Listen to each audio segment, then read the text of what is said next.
Good morning, students. Today I will discuss on the topic electromagnetic waves. Electromagnetic waves क्या हैं? First of all, static charge is the source of electric field and moving charges are the source of electric field as well as magnetic field. If in a space, if there is variation in electric field produces magnetic field and vice versa. यदि space के अंदर magnetic field change होता है तो electric field produce होता है, electric field produce होता तो मैग्नेटिक फील्ड चेंज होता है। ठीक है, अब हम बात करते हैं इलेक्ट्रोमैग्नेटिक वेव्स क्या है। According to Maxwell, the electromagnetic waves are those waves in which there are sinusoidal variation of electric and magnetic field vectors at right angles to each other as well as at right angles to the direction of wave propagation. Sinusoidal variation का मतलब क्या होता है बेटा? Sign और cosine की form में जो वेरिएशन होता है, जैसे साइन 0 0 होता है, जैसे फिर वैल्यू बढ़ती है बेटा मैक्सिमम, फिर मैक्सिमम से minimum, minimum to maximum, maximum to minimum, minimum to maximum. ये एक साइन कर्व बनती है बेटा। जो ग्राफ बनता है इसका साइन की फॉर्म में और कोसाइन की फॉर्म में बनता है। ठीक है, अब जैसे इलेक्ट्रिक फील्ड और मैग्नेटिक फील्ड आपस में कैसे होते हैं? परपेंडिकुलर होते हैं। जैसे मान लीजिए कोई भी इलेक्ट्रोमैग्नेटिक वेव्स, ठीक है, उसके अंदर तीन बातें ध्यान रखनी है। एक तो डायरेक्शन ऑफ प्रोपेगेशन, भाई वेव किस डायरेक्शन में मूव करती है। ठीक है, दूसरा इलेक्ट्रिक फील्ड की डायरेक्शन, तीसरा मैग्नेटिक फील्ड की डायरेक्शन। तीनों की डायरेक्शन आपस में परपेंडिकुलर होती है, ये ध्यान रखना है। पूछा जा सकता है क्वेश्चन इसी में बनते हैं आपके, भाई इलेक्ट्रोमैग्नेटिक वेव्स की डेफिनेशन पूछी जा सकती है आपसे। Sketch the diagram of electromagnetic waves, उसका डायग्राम बनवाया जा सकता है आपसे। ठीक है, और उसकी फ्रीक्वेंसी पूछी जा सकती है, उसकी वेलोसिटी पूछी जा सकती है, इलेक्ट्रिक फील्ड और मैग्नेटिक फील्ड की डायरेक्शन पूछी जा सकती है। ठीक है, अब इसमें बात आती है both these fields very with time and space. Time और स्पेस के साथ दोनों की वैल्यू चेंज होती जाती है। ठीक है, और उसकी जो फ्रीक्वेंसी होती है एक पर्टिकुलर वेव की, वो क्या होती है? सेम होती है। ठीक है, अगर जैसे मैं बात करता हूं कि इलेक्ट्रिक फील्ड वेक्टर ई और magnetic field vector B are vibrating along Y Z direction. ठीक है, and propagation of electromagnetic wave is shown in X direction. अगर वेव आपकी एक्स के लॉन्ग जाती है तो इलेक्ट्रिक फील्ड या तो आपका वाई के लॉन्ग होगा या जेड के लॉन्ग होगा। ठीक है, अगर मान ली जाए जो इलेक्ट्रोमैग्नेटिक वेव जो आपकी वाई के लॉन्ग जाती हैं तो इलेक्ट्रिक जो फील्ड है आपका जेड के लॉन्ग हो सकता है या एक्स के लॉन्ग हो सकता है। ठीक है, क्लियर है? तो ये ध्यान रखना है कि तीनों की डायरेक्शन क्या होगी? परपेंडिकुलर होगी। Maxwell also found that electromagnetic wave, जो इलेक्ट्रोमैग्नेटिक वेव्स होती हैं वो फ्री स्पेस के अंदर किस स्पीड से मूव करती हैं? वो वेलोसिटी ऑफ लाइट, जैसे c इज इक्वल टू, क्योंकि light is itself a electromagnetic wave. ठीक है, ये कैसी है? एक इलेक्ट्रोमैग्नेटिक वेव है। Light itself is an electromagnetic wave. c is equal to 1/μ0 epsilon naught. Mu naught क्या है? Under the root. Mu naught और एप्सिलॉन नॉट क्या है बेटा? परमिबिलिटी। ये है magnet absolute magnetic permeability in free space, और ये है absolute electrical permittivity in a free space. Mu naught की जो वैल्यू होती है वो तो 4 pi into 10⁻⁷ weber per ampere per metre. Epsilon naught की वैल्यू होती है 8.85 into 10⁻12 coulomb square newton inverse metre inverse square. जब इन दोनों की वैल्यू हम पुट करते हैं तो बेटा वैल्यू आती है हमारे पास 3 × 10⁸ मीटर पर second, which is speed of light in A vacuum.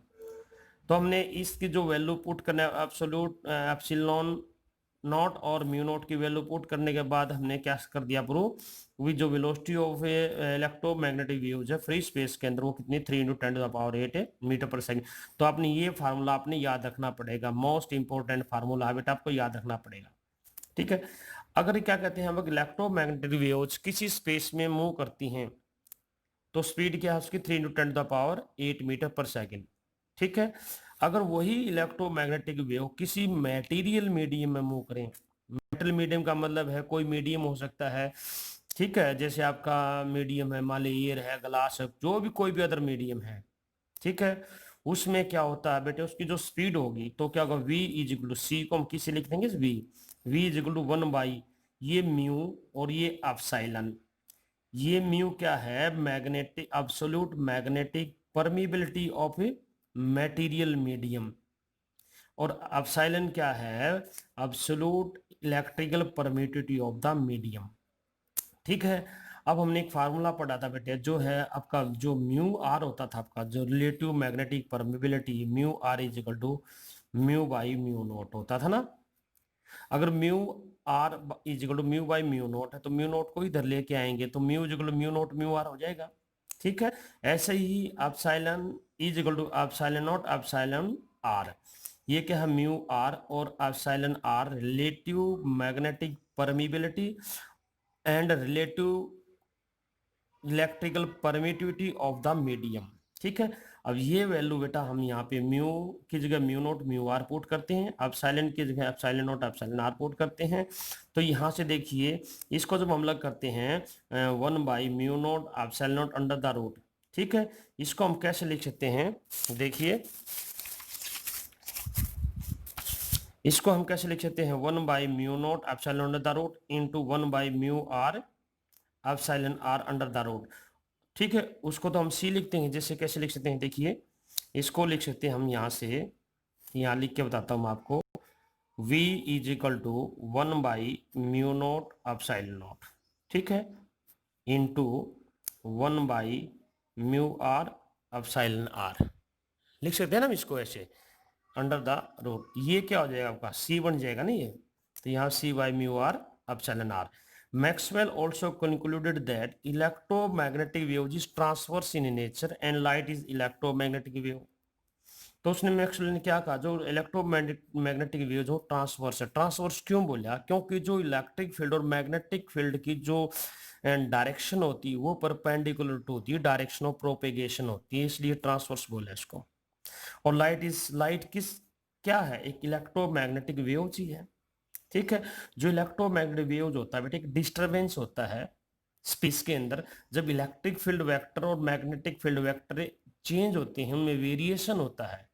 ठीक है, और उनमें जो वेरिएशन होता है, ठीक है, उसके कारण एक डिस्टरबेंस ट्रेवल करता है स्पेस के अंदर, और उस डिस्टरबेंस की जो प्रॉपर्टी होती है वो वेव से रिजेंबल करती हैं, वेव जैसी प्रॉपर्टी होती हैं।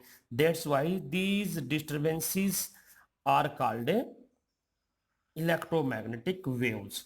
ठीक है, तो इलेक्ट्रोमैग्नेटिक वेव्स की इसमें क्या करना बेटे, डेफिनेशन याद करनी है, ये कैसे प्रोड्यूस होती हैं स्पेस के अंदर, डिस्टरबेंस के कारण प्रोड्यूस होती हैं, और डिस्टरबेंस किसके कारण होता है, variation in electric field and magnetic field.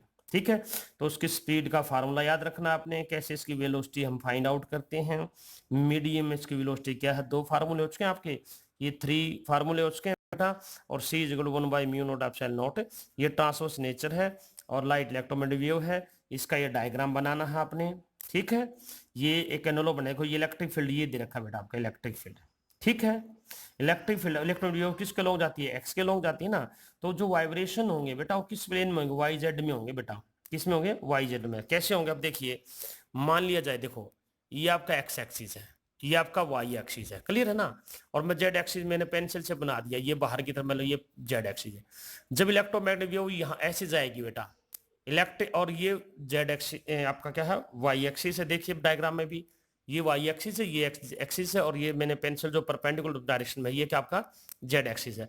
अब इलेक्ट्रोमैग्नेटिक वेव एक्स के लॉन्ग जाएगी तो इलेक्ट्रिक फील्ड क्या होगा, ऐसे वाइब्रेट करेंगे ना ऐसे, ठीक है, यानी कि ऐसे parallel to Y and Z, ठीक है ना। अब मैग्नेटिक फील्ड की बात करते हैं तो क्या होगा, मैग्नेटिक फील्ड ऐसे ऐसे ऐसे वाइब्रेट होंगे, ये तो देखो वाई और जेड है ना, वाई जेड प्लेन में है, इलेक्ट्रिक फील्ड भी वाई जेड प्लेन में है, क्लियर है मेरी बात, यहाँ से कोई डाउट तो नहीं है। तो वाई जेड प्लेन बेटा देखो, ये तो हमने ये वाई जेड प्लेन मान लिया हमने, ठीक है, ये कैसा प्लेन मान लिया हमने, वाई जेड। तो इलेक्ट्रिक फील्ड के जो वाइब्रेशन होंगे कैसे होंगे, ऐसे होंगे, ठीक है, और मैग्नेटिक फील्ड के ऐसे होंगे वाइब्रेशन।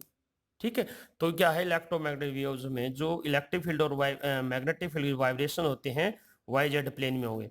ठीक है, क्लियर है। अगर आपका इलेक्ट्रोमैग्नेटिक वेव जेड के डायरेक्शन में जाती है तो जो वाइब्रेशन होंगे तो वाई एक्स में होंगे, वाई के लॉन्ग जाती है तो जेड एक्स में होंगे। ठीक है, कोई डाउट है? तो ये ध्यान रखना है, क्वेश्चन सारे याद करने। अब देखिए इलेक्ट्रिक फील्ड किसके लॉन्ग है, यहाँ पे वाई एक्सिस के पैरेलल है ना, वाई जेड प्लेन में है तो इसके वाई के पैरेलल दिखा, देखो दिखा ना पैरेलल।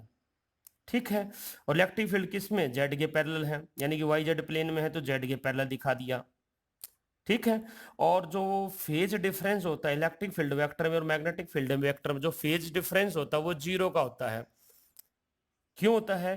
क्योंकि जिस समय पर इलेक्ट्रिक फील्ड की मैक्सिमम वैल्यू होगी उसी समय पर मैग्नेटिक फील्ड की भी मैक्सिमम वैल्यू होगी, क्योंकि एक ही तो प्लेन में वाइब्रेट करते हैं ना, आपस में परपेंडिकुलर भी हैं और एक ही प्लेन में वाइब्रेट करते हैं, तो फेज डिफरेंस क्या होगा दोनों के अंदर, 0 होगा। ठीक है, फेज डिफरेंस क्या होगा, 0। फेज डिफरेंस 0 का मतलब है सेम फेज में, सेम फेज का मतलब क्या होगा कि जिस समय इलेक्ट्रिक फील्ड की मैक्सिमम वैल्यू होगी उसी समय इलेक्ट्रिक मैग्नेटिक फील्ड की मैक्सिमम वैल्यू होगी। तो सारे क्वेश्चन बेटा इलेक्ट्रोमैग्नेटिक वेव से एसोसिएटेड है, इनको ध्यान से याद करना है। फिर इनके एग्जांपल याद करने हैं। क्या, जैसे माइक्रोवेव, रेडियो वेव्स है, microwaves, infrared rays, light waves, ultraviolet rays, X rays, gamma rays, बहुत सारी रेज हैं बेटा, ये इनके एग्जाम्पल याद करने हैं। तो क्या है, तो यहां तक आपने इसको याद कर लेना है। ठीक है, इस पॉइंट तक। ठीक है, इसका डायग्राम बना के देखना है, प्रैक्टिस करनी है।